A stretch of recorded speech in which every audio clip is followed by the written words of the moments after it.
August the 15th, 2006. Yesterday was a day of deep reflection for me. 3 major facilities going under all at once, leaving so many animals with nowhere to turn, and a couple from Bulgaria who were asking for our help. 255 cats in desperate need, and I was struggling to see if I could make room for 2. It brought home to me a couple of things that I wanted to share with you. We can't even begin to make a dent in the number of cats that need help by rescuing them, even though that is what all of us want to do. But we can stop this from happening over and over again, and I think that is the main reason we are doing okay financially while other places are closing in record numbers.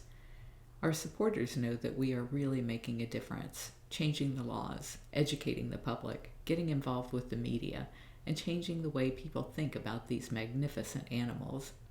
We are not just some stepping stone along the way that is here today and gone tomorrow without having done anything to fix the problem.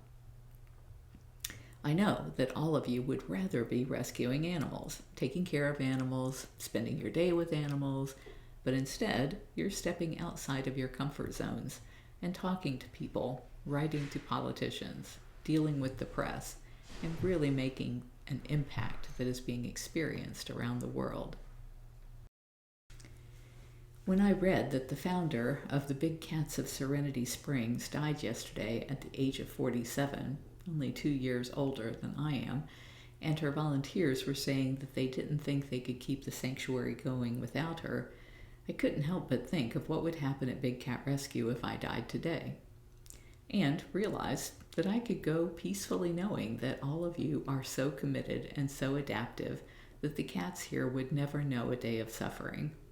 For that, I cannot thank you enough. For the cats, Carole Baskin. So I'm guessing this was something that I had said to the volunteers here. And then this is an email from Barbara Frank to me, who was a volunteer.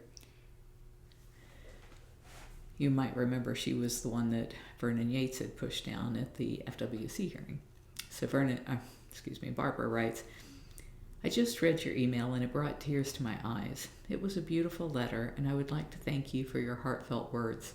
As a mom who has often thought, what would happen to my children if I died?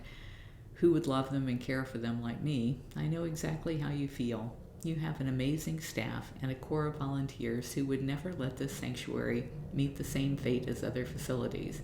But, most importantly, if it were not for you, your dedication, commitment, and love, none of this would be possible. We are spreading the word about these animals because you saw a greater picture. We would all love to save every animal in the world. Until that day comes, we can say we did our best. We are all here because of your dream. Thank you for what you have accomplished and what you will accomplish. By the way, I'm older than you, so I'll be at the Rainbow Bridge ahead of you. Barbara Frank. And the day before, I had gotten a very nice note from Lawana Jones, who is later known here as Lawana Mitchell. You have taught me more than you will ever know about being a better and more mature person. You have brought so much to my life. I cherish the friendship you have given me. Actually, the first trip to Big Cat Rescue and what I learned there truly changed my life. So much of what I do and focus on and the conversations are about the things I learned there and have learned since. My life has taken a different meaning and purpose since meeting you. We were invited to the watch party after the primary election last Tuesday. We have worked very hard helping campaign for 2 friends running for state rep, one in this district and one in the next district over. Both have been longtime carpet customers and friends.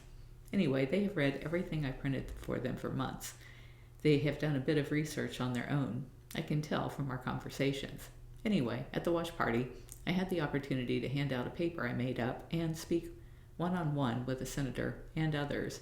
Don't know if any of them will go to the list of website links I handed out or not. Just one example of the focus of my world has changed since meeting you, Lawana.